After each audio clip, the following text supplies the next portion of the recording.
And now, Poppy Detective. Eggs, but no eggs. Written by Aunt Cherry. Illustrated by Senya Shigiva. It's 10 a.m.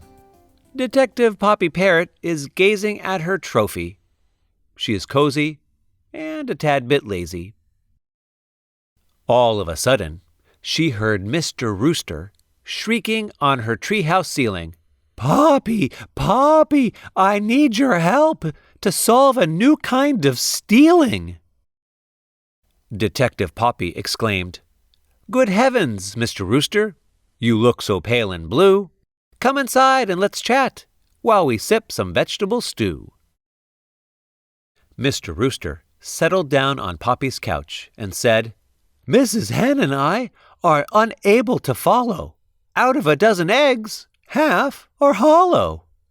Help us with this mystery of hollow eggs. What kind of stealing is this? Eggs, but no eggs." Mr. Rooster elaborated further.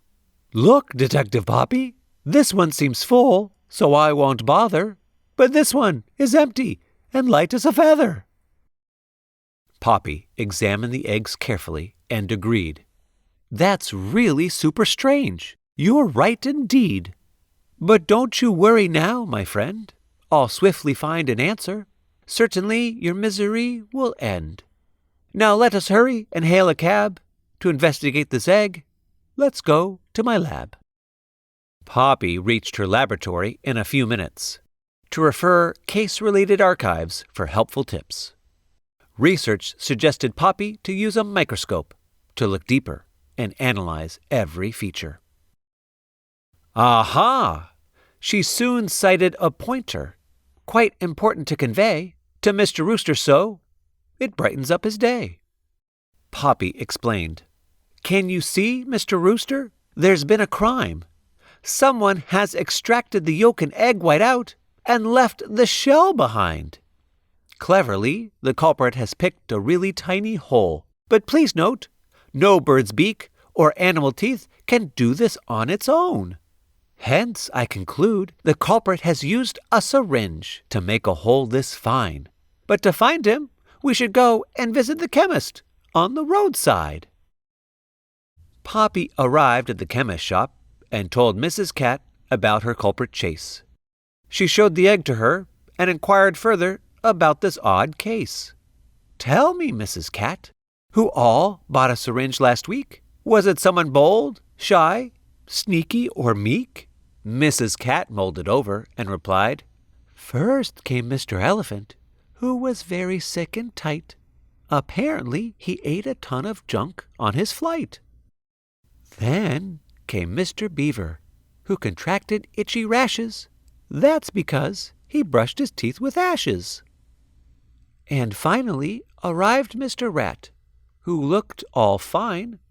He told me he was buying one to cook something divine." Poppy proclaimed, "Guess we have found the right fellow then.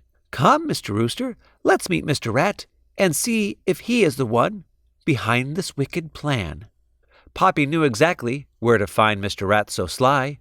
He lived in a hole in an old shipwreck nearby. Poppy reached the rat hole, and yes, she was right. Mr. Rat was frying some eggs with delight. "Oh, Mr. Rat, don't you dare try to flee. Tell us, aren't you the one behind this wicked stealing spree?" Yes, it's me. I'm guilty, I confess. Hiding from everyone here has caused me so much stress."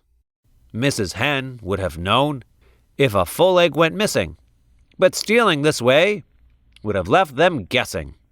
However, this clever trick taught me a great lesson indeed. I'll never steal again, it's a promise I'll heed. Mr. Rooster was pleased to have the eggs but no eggs case resolved. He thanked Poppy Parrot for being so involved.